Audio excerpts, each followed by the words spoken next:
안녕하세요. 생각하는 황소 대표 이정원입니다. 이번 영상은 생각하는 황소의 초등과정 네 번째입니다.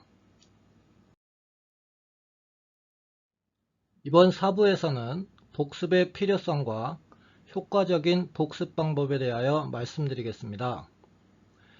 이번 영상 또한 대부분의 내용이 중등과정과 동일하고요.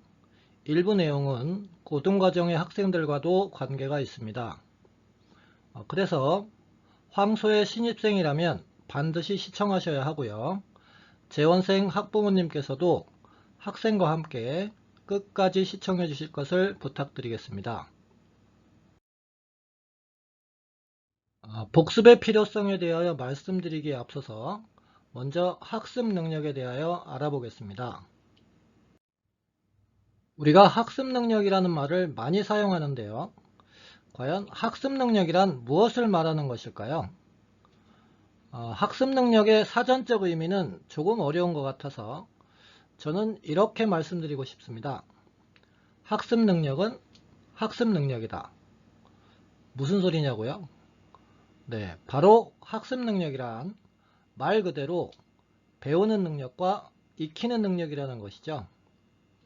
이렇게 말씀드리는 이유는 배우는 능력과 익히는 능력이 같지 않기 때문이며, 이를 구분하여 생각하는 것이 학습 능력을 신장시키는데 더 도움이 된다고 생각하기 때문입니다. 그럼 먼저 배우는 능력에 대하여 알아보겠습니다. 그런데 그 전에 무엇을 배워야 하는지 먼저 생각해 보겠습니다. 일단 황소에 다닌다는 것을 전제로 하면 저희는 수학학원이니까 당연히 크고 작은 수학의 개념들과 그 이유에 대하여 배워야 할 것입니다. 그리고 저희는 이런 개념들 뿐만 아니라 수학적으로 생각하는 여러 가지 방법들도 배워야 한다고 생각하기 때문에 이 부분의 지도에도 많은 노력을 기울이고 있습니다. 그러니까 학생들은 이런 것들도 배우기 위하여 노력해야 할 것입니다. 혹시 이거 말고 더 배워야 할 것이 있을까요? 보통은 이걸로 충분하다고 생각하겠지만 저의 생각은 조금 다릅니다. 어쩌면 제가 학생들이 황소를 통해서 진정으로 배우기를 바라는 것이 있다면 그것은 바로 올바른 학습 방법입니다. 그리고 이 방법만 제대로 터득하게 된다면 수학뿐 아니라 앞으로의 모든 학습에서 원하는 결과를 모두 성취하게 될 것이라 생각합니다. 더구나 황소에 다니는 학생들이 대부분 어린 초등학생들이기 때문에 이제 학습이라는 것을 시작하는 단계이고요. 이 단계에서 올바른 학습 방법을 배우고 익히는 것은 그 무엇보다도 중요한 일이라고 생각합니다. 실제로 이런 방법을 제대로 터득한 학생들은 황소 졸업 후에도 중고등학교에서 대부분의 과목에서 두각을 나타낸다고 들었고요. 많은 학생들이 명문대에 진학하는 것으로 알고 있습니다. 이 영상 또한 저희들의 이런 노력의 일환으로 이해해 주시면 감사하겠습니다. 그럼 배우는 능력은 어떤 것들과 관계가 있는지 알아보겠습니다. 무엇과 관계가 있을지 잠깐 생각해 보시겠습니까? 그리고 앞으로 말씀드릴 내용은 학문적 연구의 결과를 인용한 것이 아니라 그저 저의 개인적 경험으로 얻어진 사적인 견해라는 것을 미리 밝혀두겠습니다. 배우는 능력과 관련하여 아마 가장 먼저 떠오르는 것은 지능, 즉 머리가 좋아야 한다일 것입니다. 저도 여기에 전적으로 동의합니다. 저는 논리적 이해력이라고 좀 더 일반적으로 표현했지만 그걸 인지 발달 정도라고 하건 지능이라고 하건 머리가 좋은 학생이 배우는 능력이 더 우수한 것은 부정하기 힘든 사실일 것입니다. 하지만 그렇다고 해서 머리가 좋은 학생이 반드시 학습 능력이 우수하다고는 할 수 없습니다. 즉 머리가 좋다고 무조건 공부 잘하는 건 아니라는 얘기죠. 제가 학습 능력을 배우는 능력과 익히는 능력으로 구분한 것도 바로 이런 이유 때문인데요. 머리가 좋으면 배우는 데 유리하다 까지만 확실한 것이라 생각합니다. 그럼 또 어떤 요소가 관계가 있을까요? 저는 언어적 이해력도 중요한 요소라고 생각합니다. 교육은 당연히 언어를 매개로 이루어집니다. 그렇기 때문에 글을 읽고 이해하는 능력, 타인의 말을 경청하는 능력이 중요할 수밖에 없는데요. 특히 저는 이 듣기 능력이 생각보다 매우 중요할 수도 있겠다라는 것을 어느 순간 깨닫게 되었습니다. 예를 들어서요. 2시간짜리 영화를 두 사람이 같이 보았더라도 어떤 사람은 이 영화에 대해서 2시간 동안 온갖 디테일과 함께 이야기할 수 있겠지만요. 어떤 사람은 별로 기억나는 것이 없어서 그저 몇 마디밖에 할 말이 없는 경우도 있는 것처럼 말이죠. 이것을 1시간 50분짜리 수업으로 바꿔서 얘기하자면요. 만약에 부모님이 너 오늘 수업 어땠어? 라고 물었을 때 이걸 생생하게 풀타임으로 부모님께 전달할 수 있는 학생도 있겠지만 뭐 그냥 재밌었어 가 전부인 학생도 있을 것입니다. 아무래도 전자의 학생이 배우는 능력이 더 좋을 수밖에 없을 것이고요.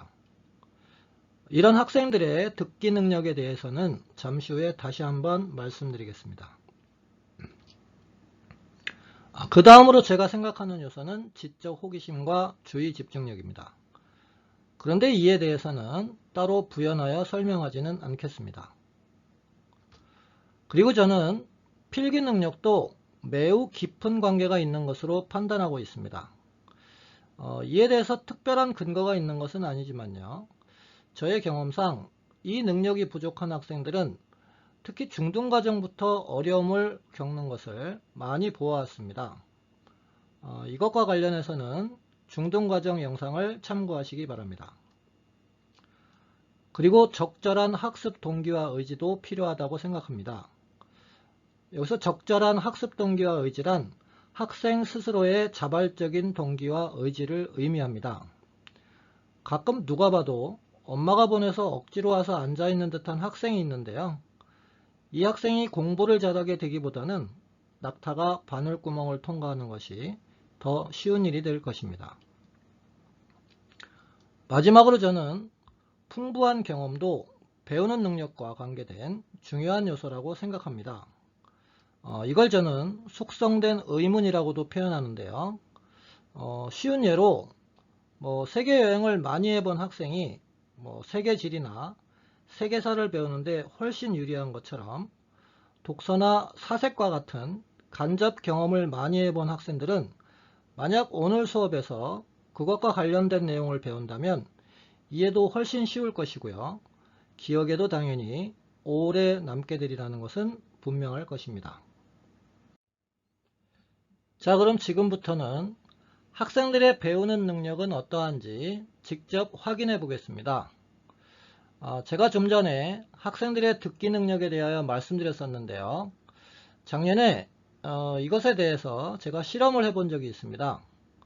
학생들에게는 예고하지 않고 수업 후에 그 시간에 들은 내용에 대하여 테스트를 한번 해보았습니다. 그리고 그 결과를 지금부터 보여드리겠습니다. 이것은 초등 6-2의 분수의 나눗셈 단원 중에서 이날 수업한 내용은 단위량을 구하여 풀기와 식을 세워 풀기였었는데요. 이처럼 단위량을 구하여 푸는 세 가지 방법, 세 가지 방법을 소개했었고요. 수업 후에 이에 대해서 물어보았습니다. 단위량을 구하는 세 가지 방법을 써라. 자, 이 학생 그래도 구하는 것을 나눈다, 각각 나눈다. 이처럼 두 가지 방법은 기억하고 있었으니까 듣기 능력이 그리 심각한 편은 아니라고 볼 수 있겠네요. 다음 문제는 제가 식을 세워서 풀 때 이걸 중등식으로 표현하자면 방정식을 세워 풀기가 되겠지만요. 초등에서는 문자 대신 네모를 사용하고요. 그리고 2항에서 푸는 대신 양변을 비교해서 풀도록 지도하고 있습니다. 어쨌든 일단 네모가 들어간 등식을 세우는 것부터 어렵기 때문에 문제의 조건들을 이용해서 등식을 세우는 방법에 대해서 지도한 것입니다. 제가 지도한 내용은 일단 어떤 것을 네모로 두어야 하는가입니다. 보통 학생들은 무조건 구하는 것을 네모로 두는 경향이 있는데요. 이처럼 꼭 문제에서 구하는 것이 아니더라도 식을 세우기 편한 것을 네모로 두어야 한다는 점을 강조하였고요. 등식을 세울 때 문제의 조건에서 보통 그 한 가지 대상에 대해서 어쩌고 저쩌고 하면서 두 가지 조건이 나와 있다면 보통은 이것을 이용하여 식을 세워야 한다는 것을 지도하였습니다. 자, 이 학생 2번 문제, 식을 세워 풀 때 어떤 것을 생각하여 풀어야 하는가에 대한 대답이죠. 네모를 정한다. 조건에 맞게 식을 세운다. 얼핏 보면 뭐 그 말이 그 말인 것 같기는 하지만 사실상 제가 강조했던 내용하고는 상당히 거리가 있다는 것을 확인할 수 있을 것입니다. 자, 이것은 방금 말씀드린 것처럼 그렇게 만든 등식에서 네모의 값을 구하는 방법으로서 좌변과 우변을 비교하고 그 차이를 이용하여 푸는 방법에 대해서 지도한 내용입니다. 보시는 것처럼 예를 들어서 가 더하기 나는 다 더하기 라다 이런 등식이 주어져 있다면 가하고 다의 차이와 나하고 라의 차이가 같다. 예를 들어서 제가 보여줬고요.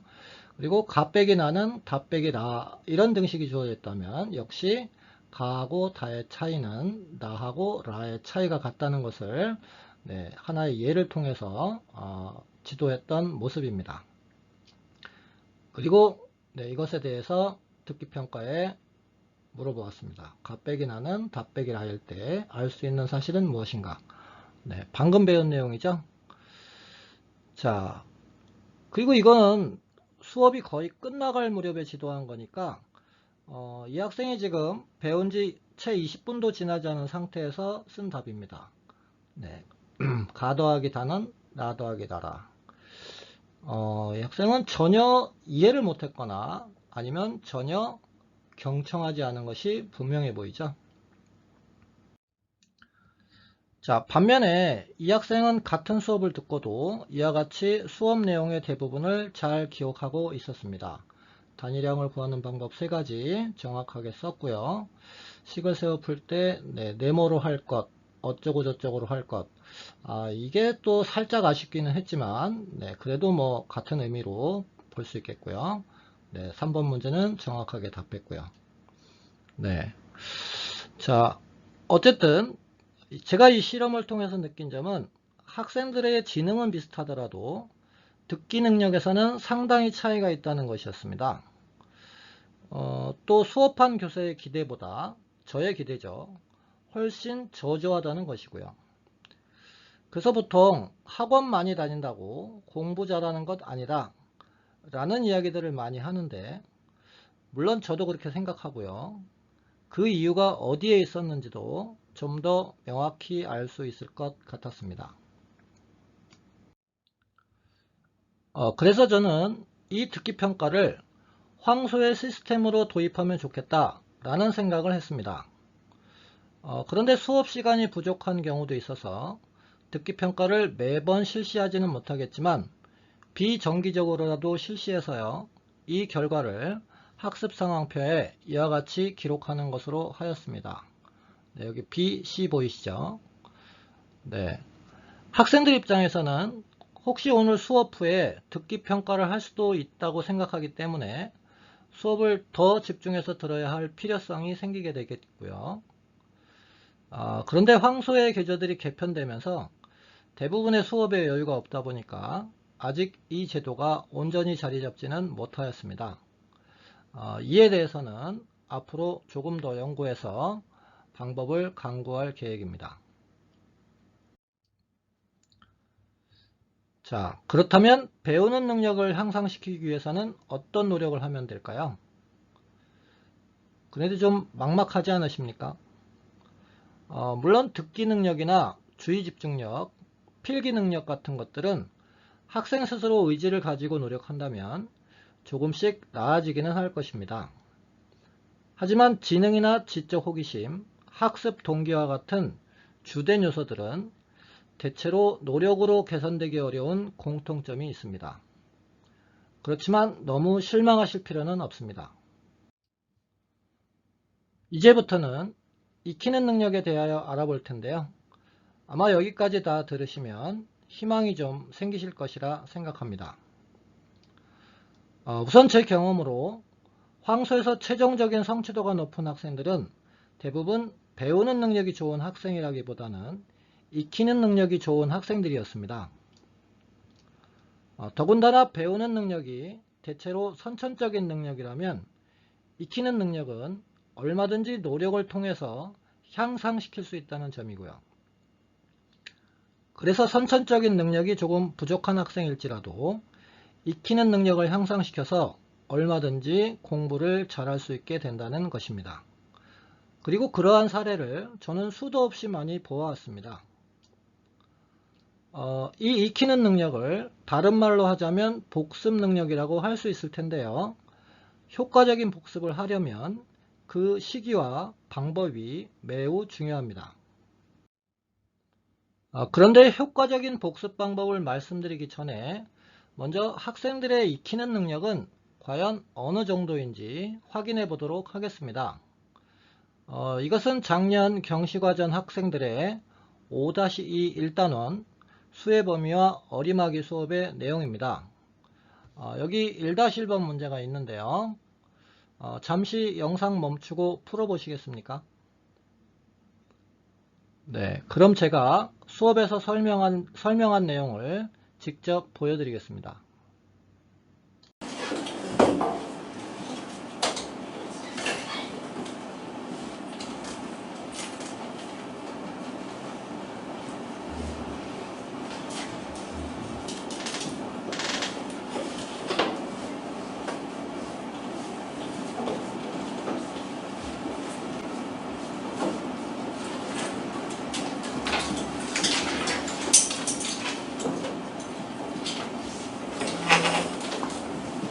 이 범위에 들어있는 일단 가장 작은 자연수가 누군지를 먼저 찾아야 되겠죠? 그러면 45 이하니까 45는 들어있겠지? 45 빼기 네모가 얼마가 돼야 돼?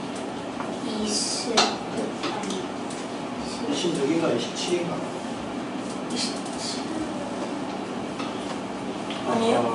이거는 자연수병하고도 아무 상관없는 아니지. 26은 잠깐만. 이게 뭔지 몰라? 자연수잖아. 26. 27 아니고 26. 26인 거 알죠? 모르는 사람들이 있네. 이거 수도 없이 많이 한 거야. 7 빼기 3은 4인데, 4는 뭐야? 한 칸, 두 칸, 세 칸, 네 칸. 얘 간격이 4개 있다는 거지? 3부터 7까지는 근데 수가 몇 마리 있어요? 5마리. 5마리가 있지? 3 이상 7 이하면은 7 빼기 3에다가 1 더해야 되죠? 그러면 27개니까 반대로 여기서 이거 빼는 게 20인데 여기다 1 더해서 27개가 됐다는 얘기겠지? 네.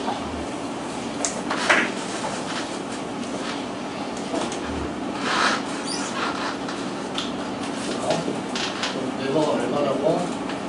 내는 29. 어? 19. 네모 19죠? 즉 이 범위 안에 가장 작은 자연수가 19예요.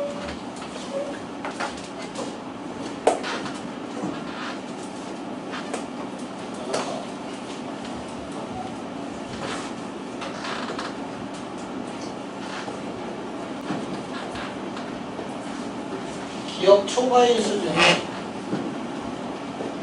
19는 들어있어야 되겠죠? 네.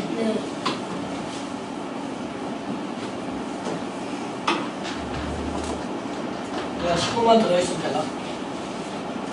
아니요. 19만 들어있으면 뭐, 아니요. 기억 초과인 수에 19도 들어있고 10도 들어있고 그러면 안 되겠지? 네. 6은 들어있으면 안 돼요? 18은 들어있으면 안 되겠죠?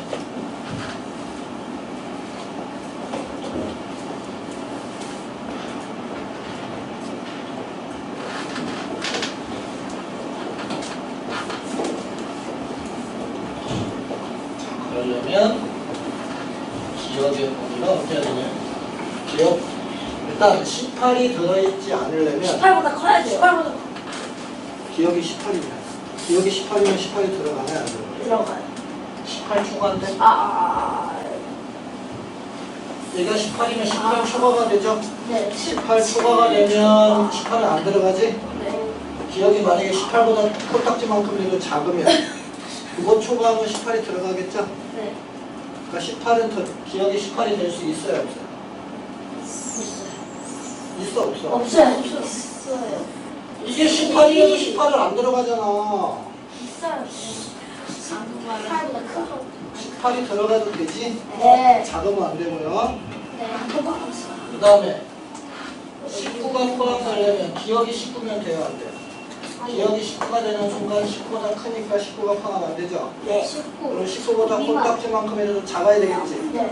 콜딱지만큼만 작으면 어쨌든 그건 추가니까 19가 들어가겠죠? 이해돼? 네. 여기 밑에 있는 그런데 답을 범위를 근데 이렇게 쓰는 게 아니라 범위는 여기서 범위를 쓰라 그러면 아까 배운 용어 있죠? 네 가지를 이용해서 쓰는 거예요. 뭐라고 써야 돼? 일단 이렇게 쓴 사람도 맞은 걸 같아. 18 이상 18 이상 미만. 저걸 알지? 이거 혹시 18 이상 20 이하 18 이상 17초가 19 미만 하면 맞아요 틀려요? 틀려요. 틀리지? 네. 기억이 지금 자연스러운 모양이 없죠? 그렇게 쓰면 안 되는 거예요. 이렇게 써야지. 네, 그리고 일주일 후에 보시는 바와 같은 퀵 테스트를 보았고요. 여기 1번 문제는 방금 전 예제 1-1번과 같은 문제라고 볼 수 있겠습니다. 자, 그럼 결과는 어땠을까요? 이때 제가 지도한 경시반 학생들은 모두 13명이었습니다. 이 13명 중에서 과연 몇 명이 정답을 맞췄을까요? 한번 마음속으로 예상해 보시기 바랍니다. 네, 이 학생은 정답이고요. 네, 이 학생도 맞았습니다. 그런데 이 학생은 원래 정답을 썼다가 고쳐서 이렇게 틀렸고요. 자, 이 학생도 정답입니다. 저는 아마 여러분들도 이 정도로 예상하셨을 거라 생각합니다. 황소의 경시반 학생이라면 그야말로 황소에서도 최고의 영재들이니까 저렇게 거의 똑같은 문제를 내면 누구나 다 풀겠지. 뭐 그렇지만 학생들이 실수도 할 테니까 뭐 서너 명 중에 한 명 정도는 틀리지 않았을까? 라고요. 과연 그런지 나머지도 보도록 하겠습니다. 틀렸고요. 틀렸습니다. 이 학생도 틀렸고요. 조금 빠르게 보여드리겠습니다. 틀렸고요. 틀렸고요. 틀렸고요. 틀렸고요. 틀렸습니다. 네, 결국 13명 중에서 정답자는 3명 뿐이었습니다. 정답률은 23%였고요. 놀랍지 않으십니까? 저는 아주 이걸 보고 깜짝 놀랐습니다. 네, 그리고 이 일을 계기로 저는 많은 생각을 하게 되었습니다. 우선 저의 수업이나 문제 해설에 문제점은 없는가 반성해 보았습니다. 그런데 여러분들도 보셨다시피 물론 뭐 저의 수업이 최선이라고는 할 수 없겠지만 그렇다고 저것보다 훨씬 이해하기 쉽게 설명할 수 있는 별다른 방법도 없을 것이라 생각합니다. 그렇다면 무엇이 문제였을까요? 네, 저의 결론은 학생들은 그저 학원에서 배우기만 할 뿐 배운 것을 제대로 익히지 않아서 생긴 결과가 아닐까라고 생각되었습니다. 그래서 교사가 수업을 잘하는 것도 중요하지만 학생들에게 배운 것을 제대로 익히도록 만드는 것도 학원의 책무가 되어야 한다고 생각해서 이를 구현할 수 있는 방법들을 이때부터 모색하기 시작하였습니다.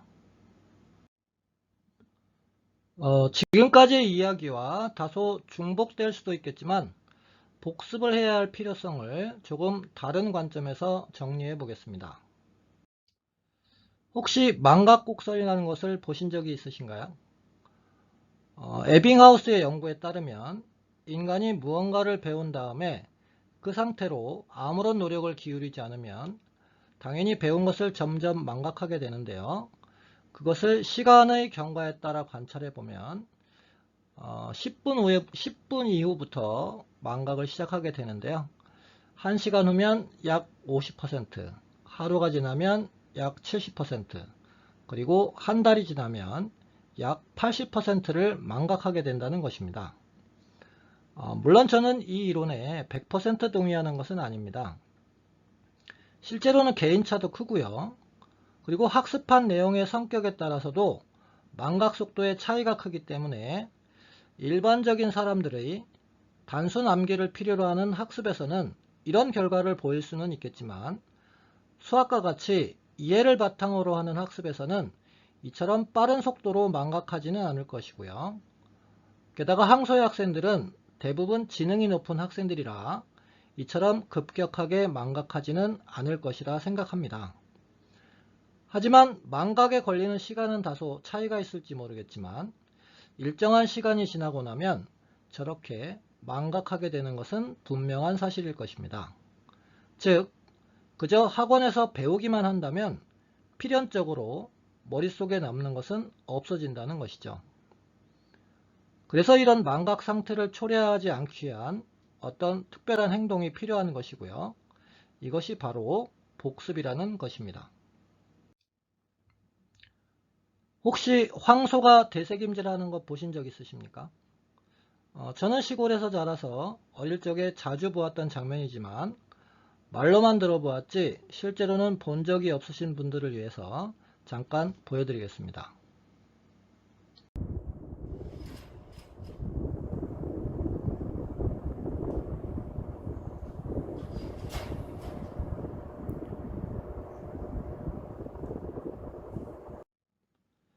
그런데 황소는 왜 이런 행동을 하는 것일까요? 자, 여기 보시면 이들 반추동물이 되새김질을 하는 이유는 사자나 호랑이와 같은 포식자로부터 자신을 보호하기 위해서입니다. 생각해보면 황소 같은 초식 동물들이 가장 위험한 순간이 바로 풀을 뜯어먹는 순간일 것 같습니다. 아무래도 먹는 것에 정신이 팔려서 포식자들에 대한 경계가 소홀해지기 마련이겠죠. 어쨌든 이들은 먹이인 풀을 발견하면 재빠르게 대량의 풀을 먹어서 첫째 위인 호귀에 저장해 두었다가 안전한 장소에서 아까처럼 휴식을 취하면서 천천히 되새김질을 하는 것입니다. 라고 되어 있네요. 저는 학생들에게 복습이란 바로 이런 반초동물들의 되새김질과 같은 의미라고 생각합니다. 학생들이 제한된 수업 시간 내에 배우는 모든 내용들을 다 자기 걸로 소화시킬 수는 없을 것입니다. 그래서 배운 것을 완전히 자기 것으로 만들기 위해서는 반복적인 되새김질과 같은 복습의 과정이 반드시 필요한 것이라 할 수 있을 것이고요. 자, 그럼 지금부터 복습은 어떻게 하는 것이 효과적인가에 대하여 알아보겠습니다. 먼저 이 그래프는 아까 보여드렸던 망각곡선에 복습을 한 결과를 포함시킨 것인데요. 복습하지 않았다면 이와 같이 시간이 흐른 후에 거의 대부분을 망각하게 될 것인데요. 자, 이 시점에서 1차 복습을 한다면 이렇게 시간이 흘러도 약 40% 정도는 기억하게 되는 것이고요. 그런데 이 시점에서 다시 2차 복습을 한다면 시간이 흐른 후에 약 60%, 그리고 이 시점에 다시 복습을 한다면 80%, 그리고 이 시점에 네 번째 복습을 한다면 거의 배운 내용 그대로를 대부분 다 기억할 수 있다는 얘기입니다. 그리고 이것들은 장기 기억으로 넘어가기 때문에 아주 오랫동안 망각되지 않는다는 연구 결과입니다. 그리고 이것은 EBS 교육기획 10부작 학교란 무엇인가 시리즈의 8부인 0.1%의 비밀편에 나오는 이야기입니다. 전국의 고등학교 3학년 학생 중에서 모의고사 성적이 상위 0.1%인 학생들의 공통점과 공부 방법을 소개한 프로그램이었었는데요. 지금 보시는 이 학생은 공부할 때마다 엄마를 이렇게 자기 방에 앉혀 놓았다고 하네요. 지금부터 자세한 이야기 직접 들어보시겠습니다.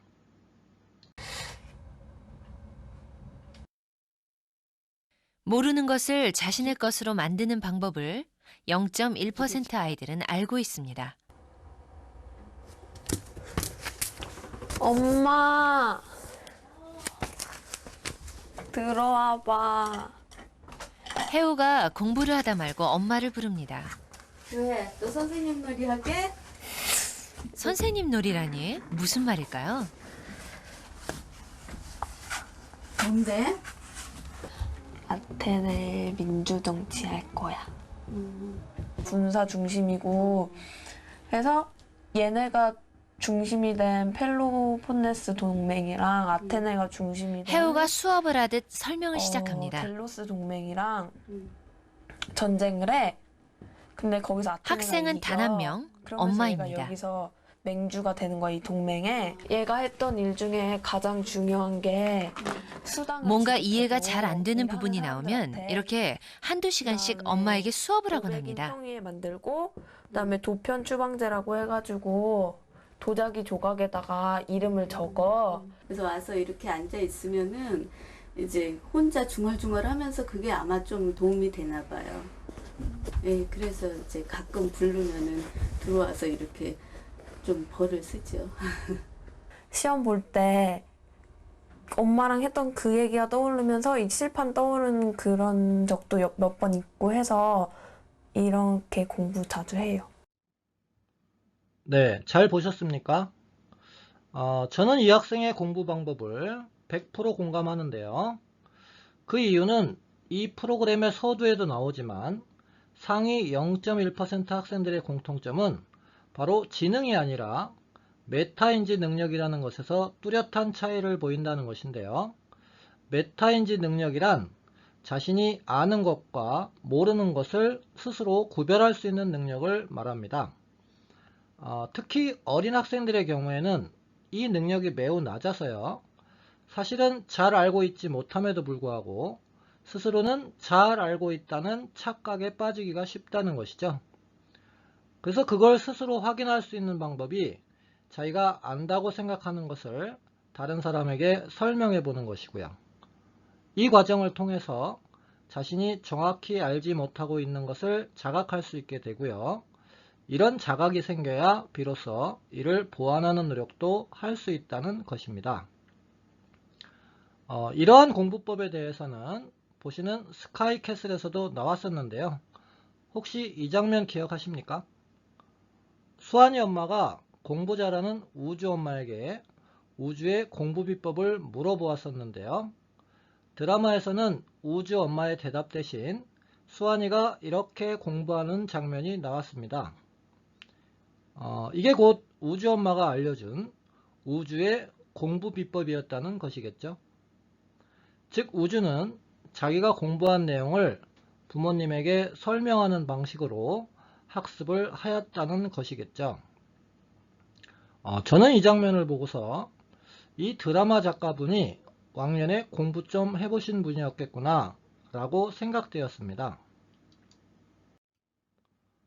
그리고 이것은 고등학생인 해나가 중학생인 예빈이를 과외 수업하는 장면인데요. 해나가 칠판에서 설명하는 것이 아니라 예빈이에게 선생님처럼 설명할 것을 요구하는 장면입니다. 역시 비슷한 학습 방법이라고 할 수 있겠습니다. 제가 앞에 소개드린 0.1%의 비밀은 영상 아래에 링크를 올려드릴 테니까요. 관심 있으신 분들은 전체 영상을 보실 것을 추천드리겠습니다. 그럼 이제 제가 추천하는 황소 학생들의 효과적인 복습 방법에 대하여 말씀드리겠습니다. 먼저 최초 복습의 시기를 결정해야 하는데요. 여기에는 개인차가 있을 수 있으니까요. 실험을 통해서 결정하는 것이 좋을 것 같습니다. 제가 생각하는 가장 적절한 시점은 대략 50% 정도 망각이 일어난 때입니다. 왜냐하면 복습의 시기가 너무 빨라서 모든 것을 거의 기억하고 있을 때 하는 것은 별 의미가 없을 것이고요. 너무 많이 망각한 후에는 수업에서 배운 내용 자체가 아예 재생이 안 되거나 재생에 너무 많은 시간과 노력이 필요하기 때문입니다. 그리고 이처럼 반은 기억나고 반은 기억나지 않는 이유는 그나마 수업에서 제대로 이해한 것들은 이때까지도 기억할 수 있겠지만 잘 이해하지 못한 것들의 순서대로 망각되기 때문입니다. 즉 절반 정도 기억되는 시기는 학생마다 다르기 때문에 복습 시점에 변화를 주면서 학생에게 맞는 복습 타이밍을 찾아서 복습을 실시하는 것이 좋겠습니다. 하지만 복습 시간을 따로 마련하는 것도 쉽지 않은 일이기 때문에 그냥 하루나 이틀 후에 해도 크게 문제되지는 않으리라 생각합니다. 자, 일단 학생은 필기노트는 보지 말고 교재만 보면서 배운 개념과 그 이유들을 떠올려 보아야 합니다. 이때 개념이나 이유가 잘 떠오르지 않는다고 해서 바로 필기노트를 보면 안 되고요. 스스로 기억을 재생하기 위한 노력을 하는 것이 중요합니다. 왜냐하면 필기노트를 보고 알게 된 것은 또다시 쉽게 망각될 것이지만 이때라도 스스로 재생해낸 내용들은 장기 기억으로 저장될 가능성이 높아지기 때문입니다. 자, 이제 개념이 정리되었다면 개념 탐구 문제와 예제를 다시 풀어봅니다. 역시 문제가 풀리지 않는다면 필기노트를 볼 게 아니라 스스로 문제를 풀려는 노력을 충분히 하여야 합니다. 역시 그래야 다시 망각되는 것을 조금이라도 방지할 수 있습니다. 그런데 아무리 해도 풀 수 없다면 필기노트를 보면서 풀이를 이해해야 하는데요. 이렇게 이해한 문제들은 며칠만 지나면 다시 망각된다는 사실을 명심하여야 하고요. 그래서 이 문제들은 재복습을 위해서 따로 표시해 놓는 것이 좋습니다. 그런데 배운 문제를 풀 수 있는가는 단순히 답만 맞출 수 있는가로 판단하면 안 됩니다. 바로 교사가 지도한 방법대로 풀 수 있는가를 스스로 테스트해 보아야 하는데요. 학생들은 문제 해결 자체에 의미를 두겠지만 정작 학생들이 배우고 익혀야 하는 것은 단순히 답을 내는 것은 아닙니다. 그 문제를 통해서 교사가 지도하고자 했던 것이 수학적으로 사고하는 방법인 경우가 더 많기 때문에 바로 이 문제에서 교사가 지도하고자 했던 그 방법을 배우고 익혀야만 하는 것이기 때문입니다. 자, 역시 교사가 지도했던 방법이 떠오르지 않는다면 그 방법을 재생하기 위한 노력을 기울여야 할 것인데요. 그래도 정 모르겠다면 필기노트를 보며 다시 연구해야 합니다. 역시 이렇게 알게 된 것은 따로 표기해서 반드시 다시 복습해야 하고요. 자, 이렇게 학생 스스로 복습을 마쳤다면 이제 이것을 타인에게 설명을 해 보도록 해야 합니다. 이때 집에 칠판이 있다면 칠판을 이용하시면 가장 좋을 것이고요. 칠판이 없다면 식탁이나 책상에 나란히 앉아서 종이에 써서 설명하게 해도 상관없습니다. 주로 부모님 중에 한 분이 이 역할을 맡아주셔야 할 텐데요. 혹시 그럴 만한 시간적 여유가 없으시다면 누군가에게 도움을 청해서라도 꼭 이렇게 복습하실 것을 당부드립니다. 황소 수업을 따라가기 위해서 과외교사의 도움을 받는 경우가 있다고 들었는데요. 과외 수업을 꼭 하시려거든 과외 선생님에게 공부 지도를 부탁하지는 마시고요. 이 역할만 해줄 것을 부탁해 보시는 것은 어떨까요? 물론 과외 선생님 입장에서는 이것만 하고 돈을 받기는 뭐하니까 아무래도 자신이 뭔가를 가르치려고 할 것이고요. 그러다 보면 또 어쩔 수 없이 의존적인 학습의 수렁에 빠지게 될 것이기 때문에 제가 추천하는 방법은 절대 아닙니다.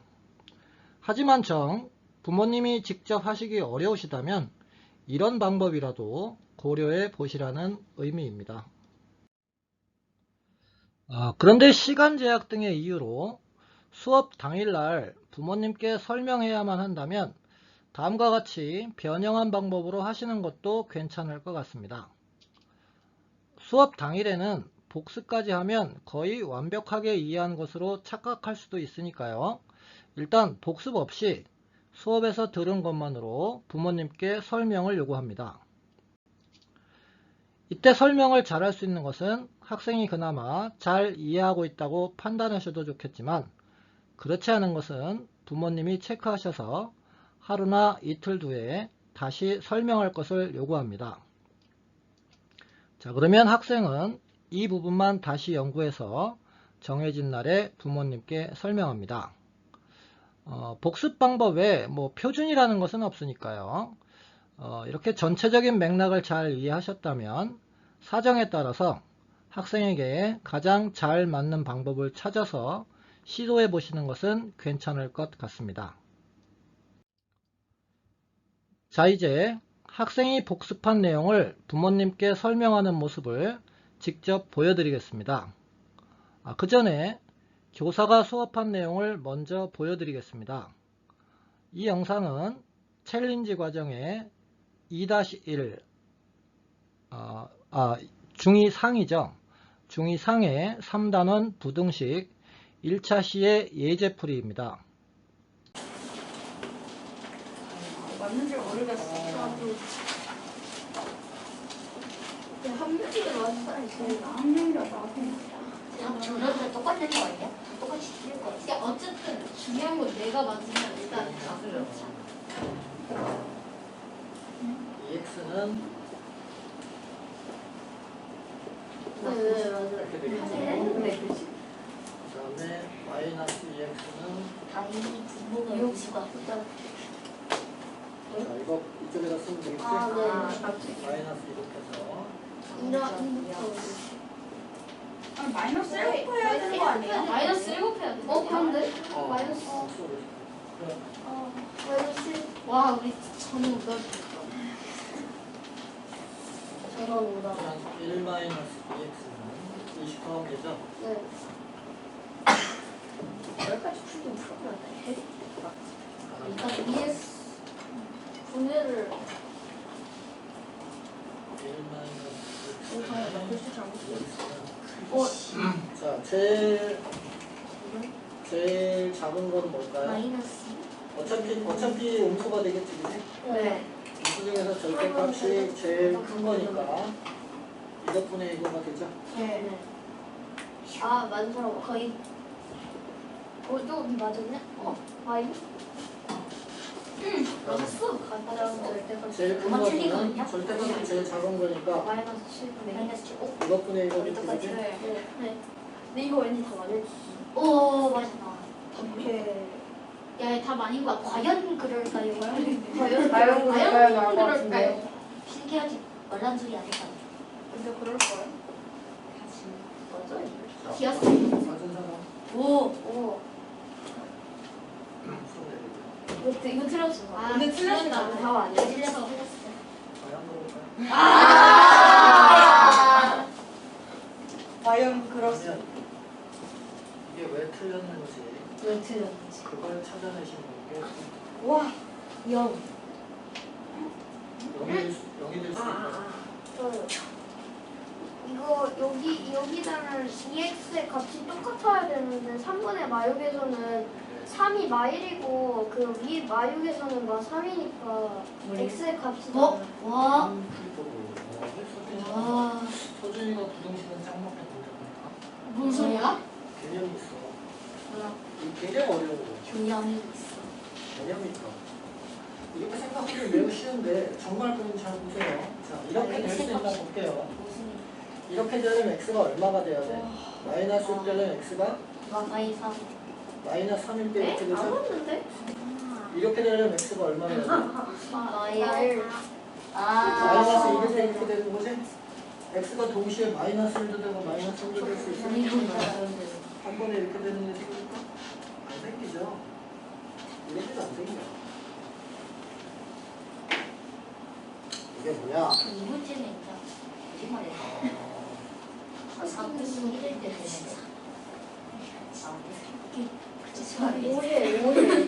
오해라며. 이 오해는 너희들이 아는 그런 오해가 아니라 잘못된 풀이라는 뜻이야. 아, 오해의 반대말은 유해. 참회. 정해. 참회가 뭐냐? 참회. 너희에게 간단해 보이지만 어려운 문제. 알았지? 그럼 어떻게 풀어야 되느냐? 이렇게 x가 두 개가 있을 때 얘 따로 해서 이렇게 막 나누면 안 된다. 눈으로는 한 마리. 저걸 한 마리로 바꾸는 방법이 몇 가지 방법이 있는데 마이너스. 그냥 분모 분자를 x로 나눠서 분모 분자 x로 나누면 x분의 1 마이너스 2분의 2 뭐 이렇게 해서 저런 방법을 해도 돼요. 어? 그 방법이 있는데 선생님 좀 다른 방법 할게요. 저기다 마이너스 못해서.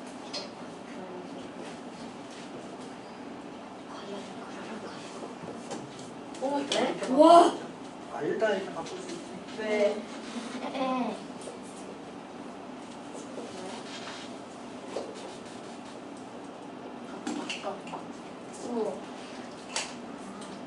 이렇게 바꿀 수 있죠. 네. 오케이? 이게 뭐야? 마일. 오. 되게 편하겠다. 이렇게 되겠지? 갖다 집어넣는. x는 이제 하나니까 네. 아, 갖다 거기서 채우는 이제 거. 아, 그러니까 중요한 거 X가 두 개면 안 되는구나. 맞아. 일곱 시다. 응? 아, 맞아. 너 이렇게 했어? 대박. 자, 이거 1-2x 그대로 갖다 쓸게요. 1-2x의 범위는 역시 선생. 그러니까 역시 소준. 어제 역시 시험이 안 됐어. 아니, 그러니까 그냥 계속 바뀌냐? a의 범위는 7분의 1을 갖고 넣었고 3분의 1로 바꿔나 바꿨죠. 따라서 마이너스 1 맞았어? 와. 마이너스 m은 마이너스 7분의 6 아니, 7분의 6. 마이너스 3분의 2. 그 다음에 마이너스 3분의 와. 이걸 맞다고? 네.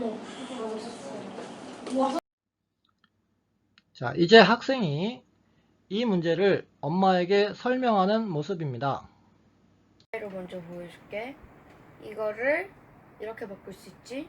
2배에서 이거를 이렇게도 바꿀 수 있지? 걔는 왜? 얘는 마이너스 2를 곱한 거야.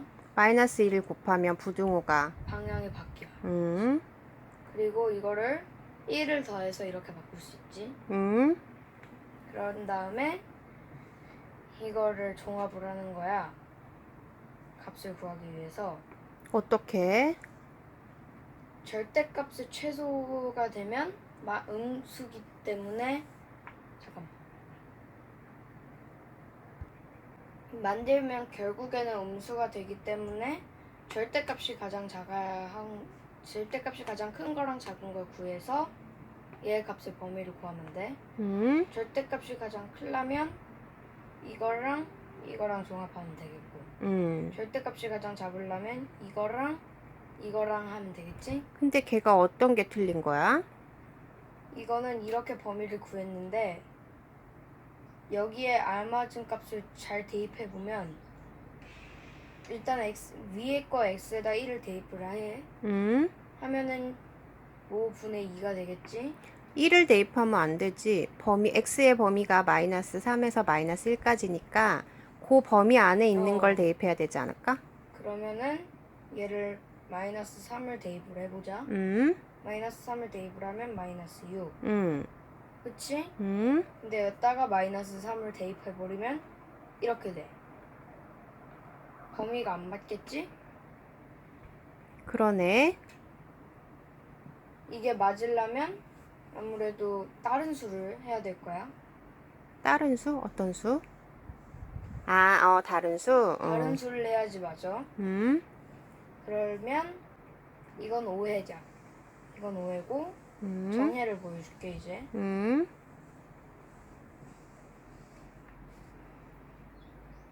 정해.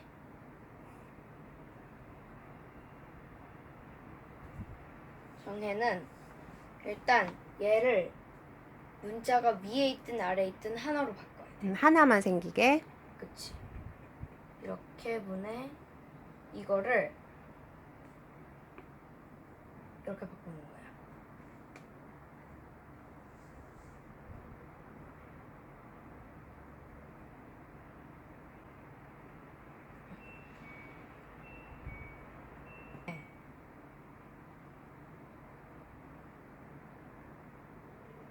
이렇게.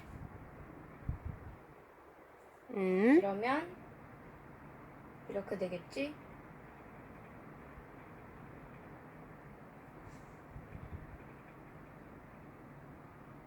이렇게 될 거야. 그럼 이거를 이렇게 바꿀 수 있겠지. 이렇게 바꿀 수 있겠지? 이제 이거를 만들어서 대입을 하면 되는 거야. 아까 만들었던 거. 이거를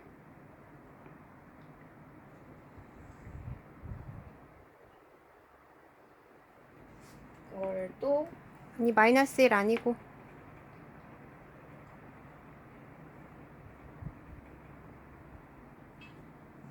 이렇게 되겠지? 그러면 이거를 또 바꿀 거야.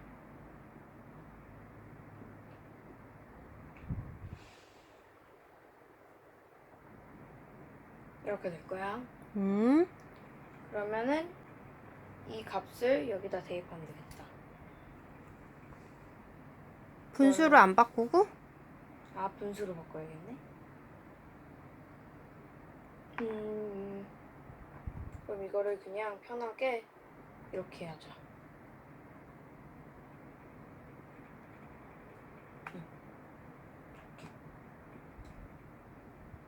아, 부동을 바꿔서? 그러면 분수로 다시 바꿀 수 있겠지?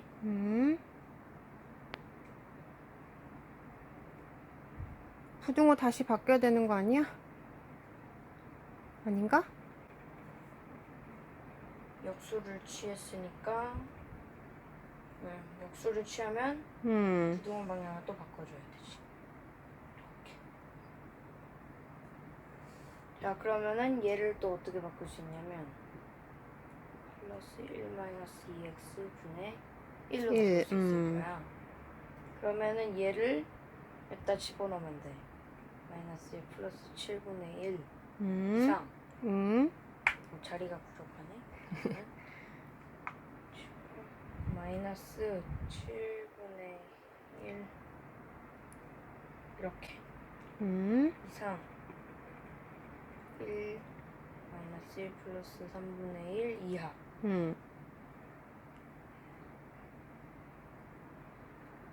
이렇게 되겠지? 그러면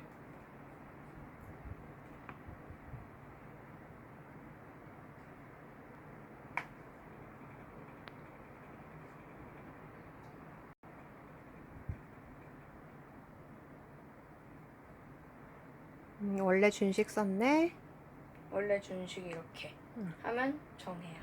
얘가 바른 풀이라는 거지. 보신 것처럼 학생의 설명도 중요하지만 어머님도 중간중간 적절한 질문을 통해서 학생이 정확히 알고 설명하는 것인지를 확인해 주시는 것도 매우 중요합니다. 그리고 이 어머님처럼 학생이 설명할 때 필기노트를 보시면서 학생이 필기노트대로 설명하는지를 꼭 확인하셔야 하고요. 그리고 설명을 들은 부모님께서는 단원 뒤쪽에 수록된 복습 기록표에 이에 대한 평가를 A, B, C, D, F로 기록해 주시면 됩니다. 일단 이렇게 1차 복습을 하는 것은 반드시 해 주실 것을 당부드리겠고요. 며칠 후에 전체를 다시 복습하셔도 좋고 1차에서 A가 아니었던 부분만 다시 설명하게 하면 좋을 것 같습니다. 네, 이거는 제가 임의로 작성해 본 것인데요. 1차에서 A가 아니었던 것만 보시면 아시겠죠? 네, A인 것은 그냥 1차에서 맞췄고요. A가 아니었던 것만 2차에서 복습한 것을 보여준 것입니다. 그리고 뭐 필요하다면 학부모 의견란에 이와 같이 의견 적어 보내주시면 교사가 지도하는 데 참고가 될 것입니다. 자, 여기 이분들은 복습도 2차까지 성실하게 수행해 주셨고요. 이를 이와 같이 열심히 기록해 주셨네요. 그리고 이분은 학부모 의견도 아주 정성껏 잘 적어 주셨고요. 자, 앞부분에서 제가 작년에 학생들의 퀵 테스트 결과를 보고 충격을 받아서 이를 해결할 방법을 모색하였다고 말씀드렸었죠. 제가 생각한 방법이 바로 이와 같이 복습하는 것까지를 제도화하는 것이었고요. 실제로 올해부터 이를 학부모님들과 학생들에게 열심히 교육하고 권장하였습니다. 다만 복습을 하지 않은 것에 대한 페널티를 주는 것까지는 너무 과도한 것 같아서 아직까지는 권장만 하고 있는데요. 그럼 학생들은 이렇게 권장한 방법대로 복습을 잘 했을까요? 자, 그렇게 몇 달이 지난 후의 모습입니다. 질문은 나 먼저 할 거야. 왠지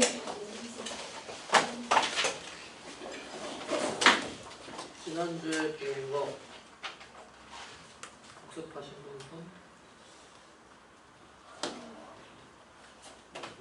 생각을 해. 했으면 번쩍, 안 했으면 빠. 번쩍 들어 했으면. 배운 거야, 마무리야. 뭐야, 너? 하나, 둘, 셋. 아이, 장난. 하나, 둘, 셋. 다섯, 여섯, 일곱, 여덟, 아홉. 중에서 들고 있어. 중에서는 하고 이것을 엄마나 아빠나 동생이나 뭐 친구나 누구에게 설명까지 했다. 근데 엄마는 아니, 설명했다 손 번쩍 들어. 그 제가 한 문제만 했어도 돼요. 한 문제를 했어? 3-4번이요. 엄마가 한 거야? 좋아. 한 문제를 했어. 이런 이래서 하나, 둘, 셋, 넷, 다섯. 교우가 둘, 셋, 넷, 다섯. 중에서 들고 있어. 내려가면 점점 그 사실을 복습 기록표에 기록까지 했다. 그러면 포인트를 받고 시작합니다. 앞으로 계속입니다. 마지막에 알았어요? 앞으로 계속이야. 네, 그리고 그 다음 시간의 모습입니다.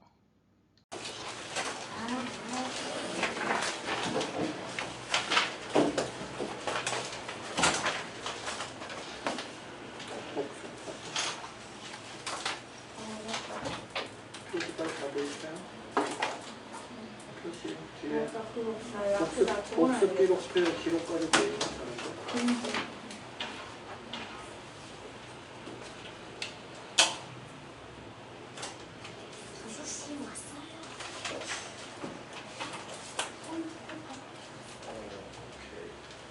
많이 늘었네. 그럼 설명만 하는 거야? 복습을 했어요. 기록을 설명까지 했어요. 네. 근데 왜 이렇게 많아? 그리고 그 다음 시간입니다.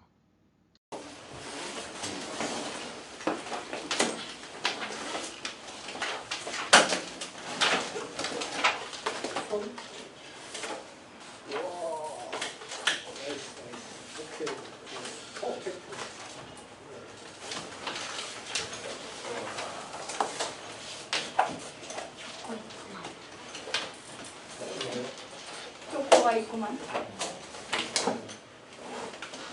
아주 마음에 들었어. 제가 말로만 권유했을 때는 꿈쩍도 안 하던 학생들이 포인트를 준다고 하니까 바뀌기 시작했습니다. 뭐 물론 포인트 때문만은 아니었겠죠. 혹시 나 말고 다 복습해왔으면 어쩌지? 뭐 그런 두려움이 더 컸기 때문이라고 생각은 하는데요. 어쨌든 이렇게 수업을 복습 확인으로부터 시작하고 이 학생들에게 파란색으로 10포인트를 주기 시작하면서 학생들은 조금씩 변화하기 시작하였습니다. 저는 이것이 좋은 정책의 힘이라고 생각합니다. 작은 정책 하나가 학생들을 엄청나게 변화시킬 수도 있다는 것이 제가 지난 10여 년간의 경험을 통해서 얻은 값진 교훈입니다.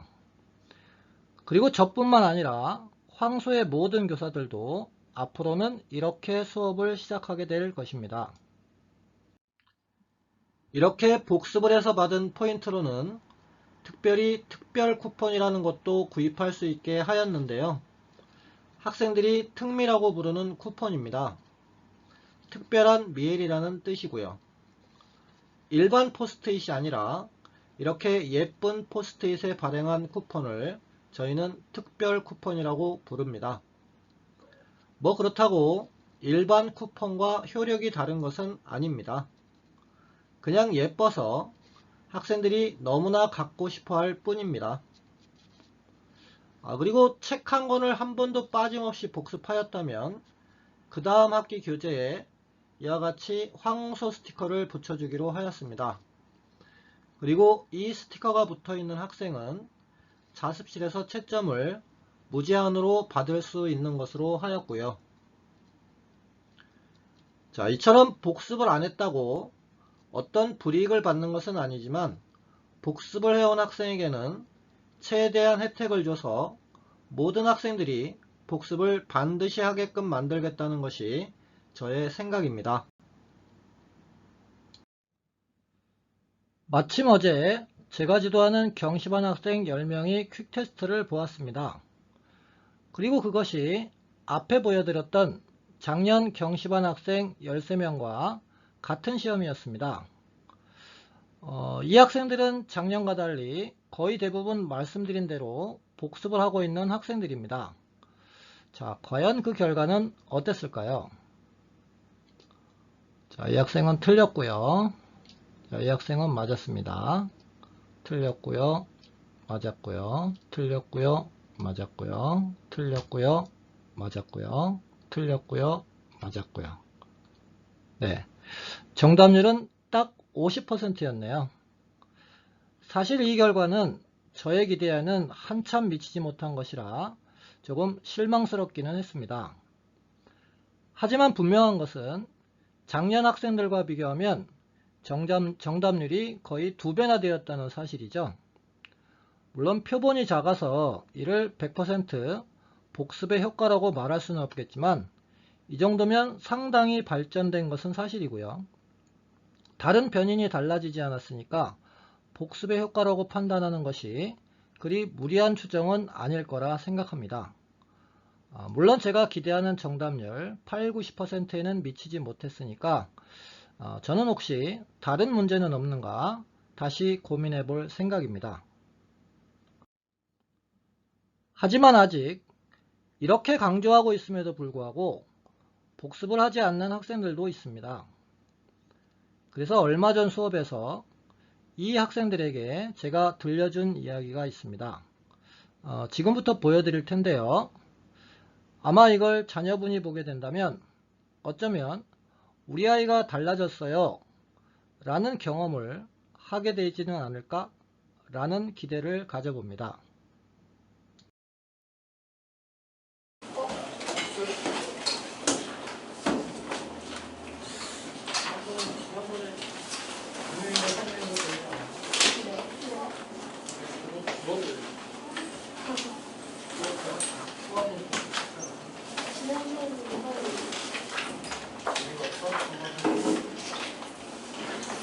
아내를 좋아하실 것 같아? 아니요.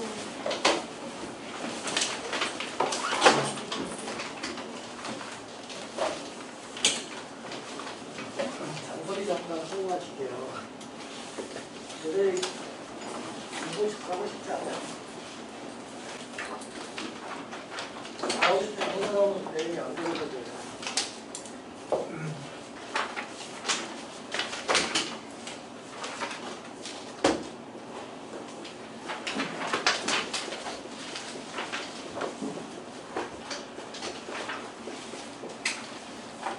이게 되게 어려운 일 같은데 그렇지 않나요? 이거를 잘한다. 어느 정도 잘하는 걸 이거를 어느 정도면 될까요? 어느 정도 잘하고 싶나요? 혹시 어느 정도 잘하고 싶나요? 원하는 대학 가죠. 그렇지. 원하는 대학. 혹시 원하는 대학? 글쎄요. 어? 아직 없어요. 왜? 안 정한 거지. 아, 그죠? 자기부터. 아니야, 여기 정원에는 서울대가 제일 좋은가? 뭐 이 정도 갈 정도면 잘한다 할 수 있나요? 네, 이런 정도를 갈 정도는 잘하는 거에 대해서 얘기를 해보자고요. 쉬운 일일까? 어려운 일일 거라고 생각이 될 거야. 어쩌면 너희들은 이미 나는 뭐 내가 무슨 그러니까 이제 아직 안 정한 거지. 어? 다 비슷할 거야. 내가 무슨 에이 연세대 이 정도 가는 그래도 엄마가 잘해. 그렇게 생각을 할 텐데 이게 생각보다 어려운 일은 아니에요. 즉 이렇게 하는 게 그게 어려운 일이 아니라고. 생각보다 어렵지 않다. 쉬운 일이라는 얘기가. 너희들이 생각하는 것만큼 어렵지가 않다. 뭔 소리냐? 공부를 잘한다는 게 도대체 뭐를 의미하는 건지 알아요. 그런 생각을 해요. 공부를 잘한다는 게 무엇을 의미하는 거고 어떻게 하면 공부를 잘할 것인가? 그건 너희들은 전혀 모를 거야. 혹시 알아? 쉽게 얘기해 보자고요. 쉽게 얘기해 볼게요. 공부를 잘한다는 거는 100점 맞으면 잘하는 거야. 시험 100점 맞으면 잘하는 거잖아. 네. 더 잘할 방법 있어요? 네. 100점 만점인데? 100점 맞으면 잘하는 거지? 100점 맞으면 돼. 그럼 100점은 어떻게 맞을 수 있느냐? 가르쳐 줄게요. 100점을 맞는 방법은 또 생각보다 쉬워요.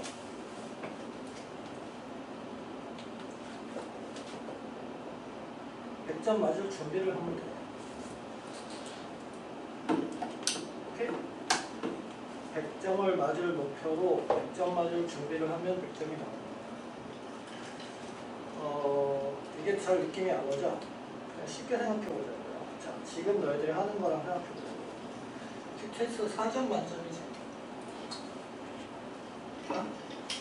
사전 맞고 싶지? 사전 맞는 게 어려운 일인가? 맞기도 하고 안 맞기도 하죠. 그죠? 그러니까 사전 맞는 게 쉽다는 게 아니라 항상 다음 퀵 테스트를 4점 받을 수 있게 준비를 하면 된다고. 오케이? 해봤어? 그거 해봤어? 하는 사람도 있고 거의 안 하는 사람도 있을걸? 이제 들어오기 전에 이제 기도를 하겠지. 제발 아는 거만 아는 거만 딱 봐도 아유 요거 내가 아유 요거 진짜 제일 약한 게 또 나와 이런 거 알았어요? 그 어느 날 보니까 우와 내가 다 아는 거만 나왔다. 그러니까 4점 맞았다 안 맞았다 하는 거야. 오케이? 100점을 맞으려면 4점을 맞으려면 4점 받을 준비를 하면 되겠지. 너희들 테스트 4점 받는 준비하는 게 어려운 것 같아요? 불가능해 보여? 쉽잖아. 지난 시간에 배운 계탕하고 예제만 다 알면 4점 나오지 않아요? 그거 막 응용해갖고 복잡하게 꼬아놓은 문제 본 적 있어? 없잖아. 안 그래? 그러니까 나는 퀵 테스트 평균이 4점이다. 이게 불가능한 일일까? 가능한 일이야. 그거 엄청난 노력이 필요한 것도 아니야. 가능하다고. 시험 본 거야, 시험? 너희들 이제 이미 시험 본 사람도 있고 볼 사람도 있지? 그 시험 100점 맞는 게 불가능에 가까운 일인가요? 안 배운 거 내나요? 배운 거 내잖아. 배운 걸 다 알면 100점 맞는 거야. 자, 읽기 봐요. 공부를 잘한다는 건 굉장히 쉬운 일이야. 배운 것만 다 알고 있으면 돼. 그러면 공부를 잘하는 거야. 돈 100점 받는 거고 그럼 서울대 가는 거야. 간단하잖아. 이게 불가능한 일이야 이게. 그럼 배운 걸 다 내가 아는 게 불가능한가? 불가능해? 지난 시간에 선생님하고 했던 기로F 시간 했던 그 내용을 내가 다 이해하는 게 불가능한데 그거라고. 공부를 잘하는 거는 그냥 배운 걸 다 아는 게 잘하는 거야.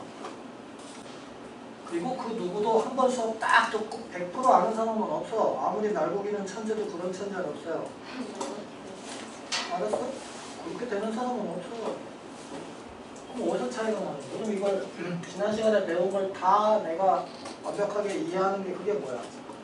그게 복습이잖아. 복습 그렇게 하라는 거잖아. 일단 내가 완벽하게 이해하고 그걸 누군가에게 설명해보고 설명을 하고 나면 난 다 이해한 것 같은데 이걸 설명하려니까 막 버벅버벅 이건 내가 완벽하게 이해 못해서 생기는 현상이에요. 난 안다고 생각했는데 막상 설명하다 보니까 꼬인단 말이야. 그건 내가 완벽하게 알지 못한다는 뜻이야. 그럼 다시 준비해가지고 완벽하게. 그게 어렵냐? 쉬운 거라고. 지금부터 그런 연습을 하면 이거는 그렇게 대단한 목표가 될 수도 없어요. 심지어는 고3 때부터 이렇게 해갖고 서울대 가는 학생들도 많아. 알았어요? 고3 때부터 딱 제대로 정신 차려서 이렇게 놀았는데 제대로 한번 해보자.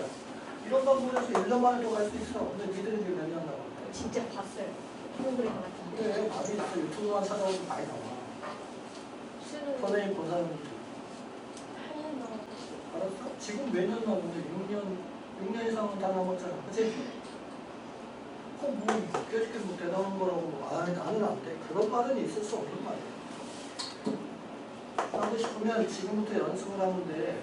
이 연습하면 된다고. 이 연습. 배운 거를 완벽하게 그걸로 만드는 연습을 하면 돼. 이거 조금만 연습하면 방법을 터득해요.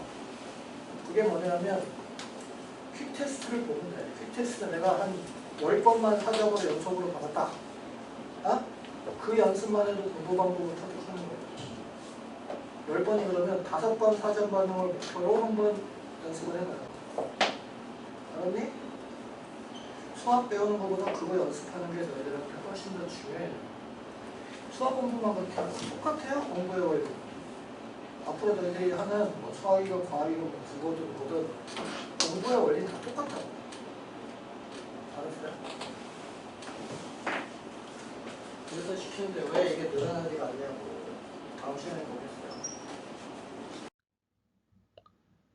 논어에 학위 시습지 불력 여로라는 말이 나오는 것은 다들 알고 계실 것입니다. 저는 학교에서 학위 시습을 배우고 때로 익히면 이라고 배웠는데요. 어떤 사람은 배우고 때에 맞추어 익히면 이라고 번역해야 한다고 하시더군요.